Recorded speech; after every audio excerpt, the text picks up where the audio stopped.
नमस्कार दोस्तों, मैं हूं योगेश राणा और आइए बात शुरू करते हैं 2 जुलाई 1940 से। हमें अपने इतिहास और उसके नायकों को हमेशा याद रखना चाहिए। जो समाज अपने नायकों को भूल जाता है वह अंधेरी खाइयों में खो जाता है। तो बात 2 जुलाई 1940 की है। यह एक बेहद खास तारीख है। इस दिन अंग्रेजों ने नेताजी सुभाष चंद्र बोस को गिरफ्तार कर लिया था। अंग्रेज नेताजी सुभाष चंद्र बोस से जीवन भर कांपते रहे। आइए जानते हैं अंग्रेज नेताजी को कितने दिन जेल में रख पाए और नेताजी कैसे अंग्रेजों की कैद से आजाद हो गए थे। अंग्रेज सरकार ने नेताजी को 2 जुलाई 1940 को देशद्रोह के आरोप में गिरफ्तार किया और 29 नवंबर 1940 को सुभाष चंद्र बोस जेल में अपनी गिरफ्तारी के विरोध में भूख हड़ताल पर बैठ गए। भूख हड़ताल शुरू करने के एक सप्ताह बाद 5 दिसंबर को गवर्नर जॉन हर्बर्ट ने एक एम्बुलेंस के जरिए नेताजी को उनके घर भिजवा दिया। दरअसल अंग्रेज इस बात से डर गए थे कि अगर नेताजी सुभाष चंद्र बोस को जेल में कुछ हो गया तो वे क्या करेंगे। नेताजी के पीछे पब्लिक थी, पूरे देश की जनता थी, तो अंग्रेज भयभीत हो गए थे। अंग्रेज चाहते थे कि जब सुभाष चंद्र बोस की तबीयत ठीक हो जाएगी दोबारा जेल ले आएंगे। नेताजी कोलकाता में एल्गिन रोड के अपने घर में अपने परिवार के साथ रहने लगे। अंग्रेजों ने घर के बाहर सादे कपड़ों में पुलिस का कठोर पहरा बैठा दिया।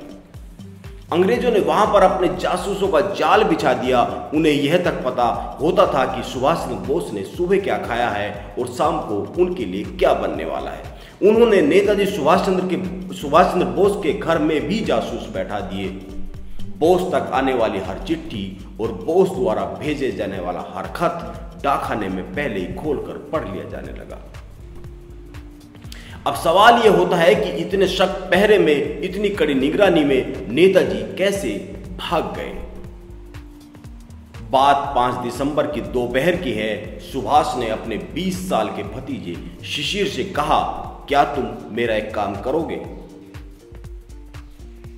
शिशिर ने हां भर दी और योजना बना ली गई।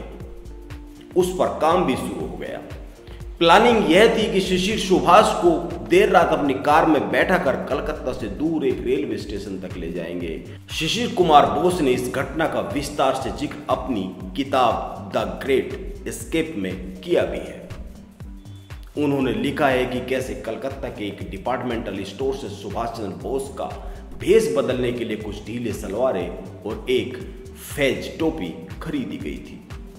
इसी तरह से कई दिनों तक अलग अलग जगह से एक सूटकेस, एक अटैची, 2 कमीजें, टॉयलेट का कुछ सामान, तकिया और कंबल खरीदे गए थे। और भी बहुत सारा सामान धीरे धीरे इधर उधर से खरीदा गया। खुद शिशिर भेष बदलकर एक प्रिंटिंग प्रेस में सुभाष के लिए विजिटिंग कार्ड छपवाने के लिए गए थे। यह card Mohammed Ziauddin BA LLB के नाम से छपवाया गया था। इसमें पता सिविल लाइन जबलपुर का दिया गया था ताकि कोई शक ना कर सके।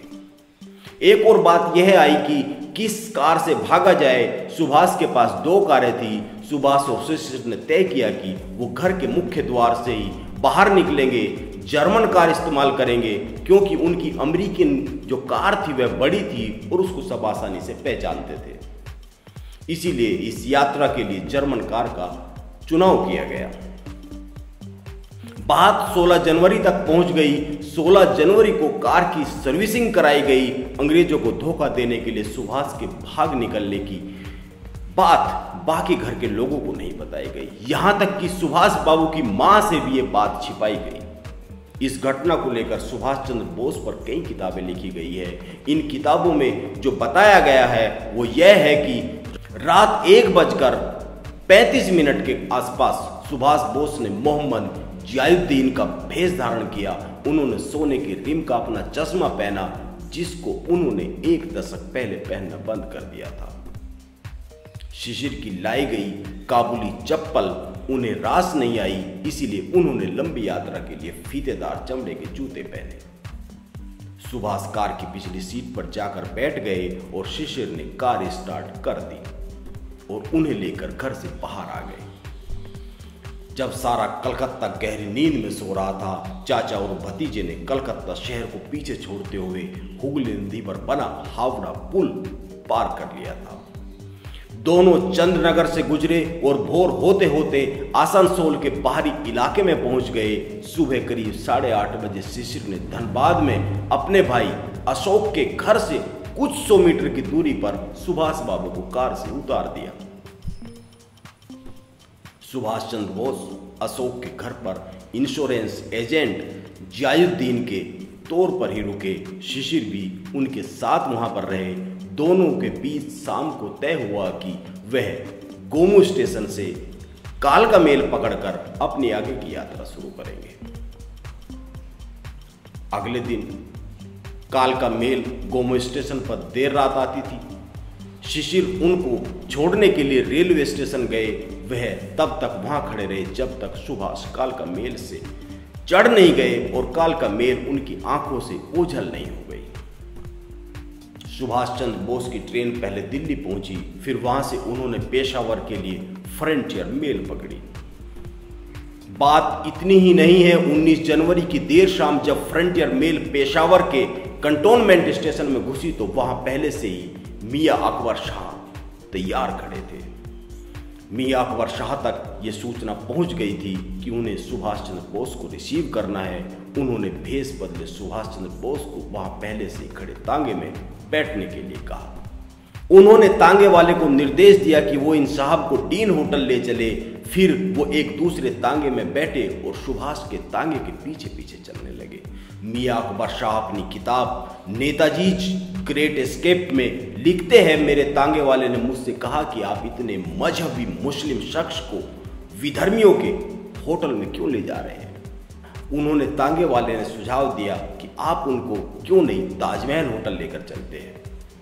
ताजमहल होटल में मुसलमानों के रुकने की खास व्यवस्थाएं थी। अकबर शाह अपनी किताब में लिखते हैं कि मुझे भी लगा कि बोस के लिए ताजमहल होटल ज़्यादा सुरक्षित जगह हो सकती है, क्योंकि डीन होटल में पुलिस के जासूसों के होने की आशंका थी। लिहाजा बीच में ही दोनों तांगों के रास्ते बदले गए। सुभाष चंद्र बोस एक रात ताजमहल होटल में रुके। इसके अगले ही दिन उन्हें एक साथी आबाद खां के घर पर शिफ्ट कर दिया गया। वहां पर अगले कुछ दिनों में सुभाष चंद्र बोस रहे और जियाउद्दीन का भेष त्याग कर उन्होंने एक बहरे पठान का भेष धारण किया। बहरे पठान का क्यों भेष धारण किया यह जरूरी था? यह इसलिए जरूरी था क्योंकि सुभाष स्थानीय पश्तो भाषा बोलना नहीं जानते थे। इसीलिए वे पठान के भेष में आए और बहरे बन गए ताकि बोलना ही ना पड़े। सुभाष के पेशेवर पहुंचने से पहले ही अकबर ने तय कर लिया था कि फॉरवर्ड ब्लॉक के 2 लोग, जिनके नाम मोहम्मद शाह और भगत राम तलवार था, बोस को भारत की सीमा पार कराएंगे। पूरी तैयारी हो गई, सफर शुरू होने वाला था। भगत राम का नाम बदलकर रहमत खां कर दिया गया और यह तय हुआ कि वो अपने गूंगे बहरे रिश्तेदार जियाउद्दीन को अड्डा शरीफ की मजार ले जाएंगे, जहां उनके फिर से बोलने और सुनने की दुआ मांगी जाएगी। ये इसलिए किया गया क्योंकि रास्ते में पहरा था। 26 जनवरी 1941 की सुबह मोहम्मद जियाउद्दीन और रहमत खां एक कार से रवाना हो गए। दोपहर तक उन्होंने तब के ब्रिटिश साम्राज्य की सीमा पार कर ली। यह 27 और 28 जनवरी की आधी रात की बात है। वो अफगानिस्तान की एक गांव में पहुंच गए। अपनी कार यहीं पर छोड़ दी। यहां से चाय के डिपो से भरे एक ट्रक में लिफ्ट ली और 28 जनवरी की रात जलालाबाद पहुंच गए।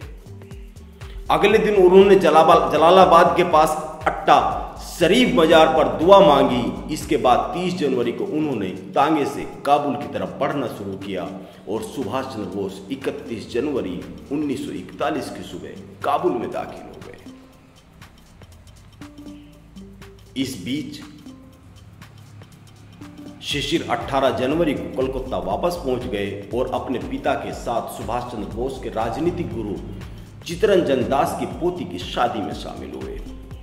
वहां जब उनसे लोगों ने सुभाष के स्वास्थ्य के बारे में पूछा तो उन्होंने कहा कि उनके चचा गंभीर रूप से बीमार है, वह किसी से मिलते नहीं है।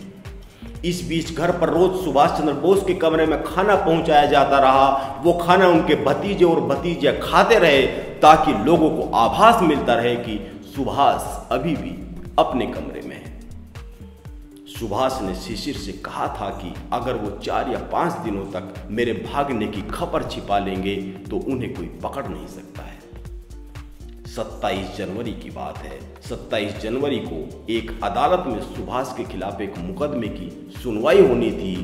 इसको टाला नहीं जा सकता था, इसीलिए तय किया गया कि उसी दिन अदालत को बताया जाएगा कि सुभाष घर पर नहीं है, वे कहीं लापता हो गए हैं। सुभाष के 2 भतीजों ने पुलिस को खबर दी कि वो घर से गायब हो गए हैं। यह सुनकर सुभाष की मां प्रभावती का रोते रोते बुरा हाल हो गया, क्योंकि उनसे पूरी कहानी छिपाई गई थी, पूरी बात छिपाई गई थी। खाना सुभाष बाबू के कमरे में जाता था, यह भी नहीं बताया गया कि उसको कौन खा रहे हैं। 27 जनवरी को ही सुभाष के गायब होने की खबर सबसे पहले आनंद बाजार पत्रिका और हिंदुस्तान हेराल्ड ने छाप दी।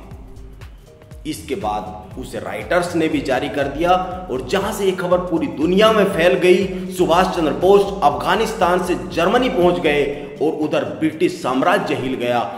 ब्रिटिश साम्राज्य यह नहीं समझ पा रहा था कि इतने कड़े पहरे में सुभाष चंद्र बोस कहां चले गए। वह भौचक था और शर्मिंदा भी था। वैसे अफगानिस्तान से जर्मनी सुभाष चंद्र बोस कैसे पहुंचे थे, यह भी बड़ा दिलचस्प किस्सा है। यह किस्सा फिर कभी। अभी इतना ही। नमस्कार।